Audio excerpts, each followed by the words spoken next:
Hey, what's up, you guys? It's your boy Simply Food by TY, and today I'm going to be teaching you guys how to make a very simple yet quick baked ziti with meat sauce. So what we're working on right now is just giving a rough chop to, I say, maybe about a cup and a half worth of Italian flat leaf parsley. I would definitely advise for you guys to get the fresh ingredients for this. I would not use the dried herbs for this. It truly does make a big difference. So the next thing we're going to work on, as us Americans like to say, ricotta, or as the Italians like to say, ricotta. Honey, child, look.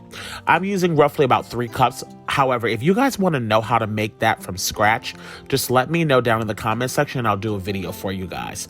I've also just added in 2 large eggs. We're going to add in some black pepper and a nice pinch of kosher salt. As you guys know, baked ziti is loaded with cheese, so of course that has plenty of salt, so don't go crazy. I'm also going to be using, as you just saw, the Mrs. Dash salt-free Italian blend. Once again, you know, try to be mindful of how much salt you're using because you're going to be adding in so much cheese. Now, I'm adding in roughly about a cup to about a cup and a half of both mozzarella and Parmigiano Reggiano. And I'm also now adding in our flat leaf parsley, and we're just going to give this a good mix. Now, I would suggest for you guys to make sure you do this, honestly, even before you start to boil the water. You really want to give this time to kind of really gel together and let all of those seasonings kind of really mix up in that ricotta cheese, because you can kind of tell the difference in the end. So it doesn't have to sit for hours or anything like that, but, you know, give it a little bit of time.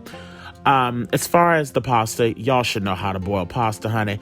But what I will say is do not, and I repeat, do not put oil in the water. It is unnecessary. All you need to do is stir the noodles around, put some salt in it, and you're good to go.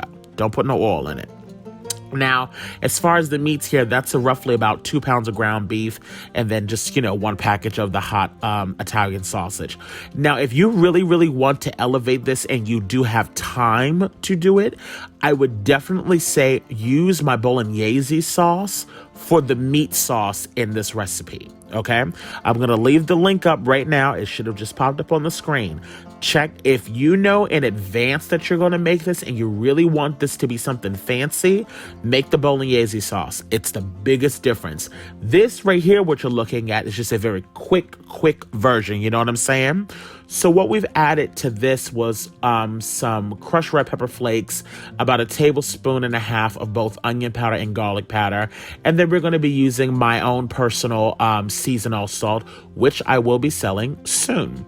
And like I said, you know, just give that a mix. Once again, this particular recipe is meant to be nice, quick, easy. However, if you know that you're going to plan this for a dinner party or something like that, I would 1000% say use the bolognese recipe sauce for your meat sauce. Now, you want to make sure that, of course, you're cooking this meat fully off. And then once you do, go on ahead and drain all of that excess oil off and then return the meat back to the pan. You don't want all that excess oil. Now, as far as the sauce itself, I would say use whatever your favorite brand is, okay? Be it a marinara, a spaghetti sauce, whatever it is, because you know everybody's very particular. Also, if you are one that likes to put sugar in their spaghetti, you do what you got to do to make this taste good, okay? I don't like no candied damn spaghetti. I don't want no sweet tomato sauce, so I don't put sugar in mine. Or at least I don't anymore.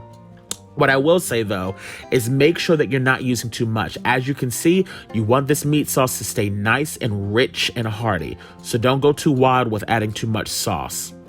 Now, this is just a personal preference. I like to add the ricotta cheese to the noodles prior to putting it in the baking dish, just because I really want to make sure that the noodles are completely coated. And also kind of doing it this way also kind of allows the ricotta cheese to kind of get stuck down on the inside of the noodles a little bit. And you can really gauge, you know, if you maybe didn't make enough of the ricotta blend, you can always add yourself in some more, you know, some more cheese, or, you know, if you think it looks too dry, you can add a splash of milk. That's completely fine. Now, anytime I'm baking something with a tomato sauce and pasta, I always like to put the sauce on the bottom because I don't want the noodles to burn, okay? So now we're at the layering process. I'm going to do the meat sauce, our noodles with the ricotta cheese mixture. And then I'm just going to repeat that same process. I'm only going to do 2 layers of cheese, which will be 1 in the middle and then on the very top. I'm not going to do it with every single layer. By all means, you can, add as much cheese as you would like and whatever type of cheese as you like. It's completely up to you. These aren't things that are really, set in stone. So feel free to make as many adjustments as you want. Like I said, I'm going to be adding in mozzarella cheese here in the middle, and then I'm just going to continue the process of layering everything on.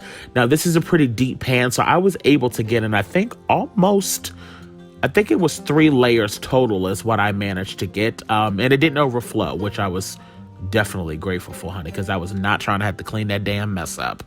But yeah, I think I got roughly about 3 or 4 layers going on here.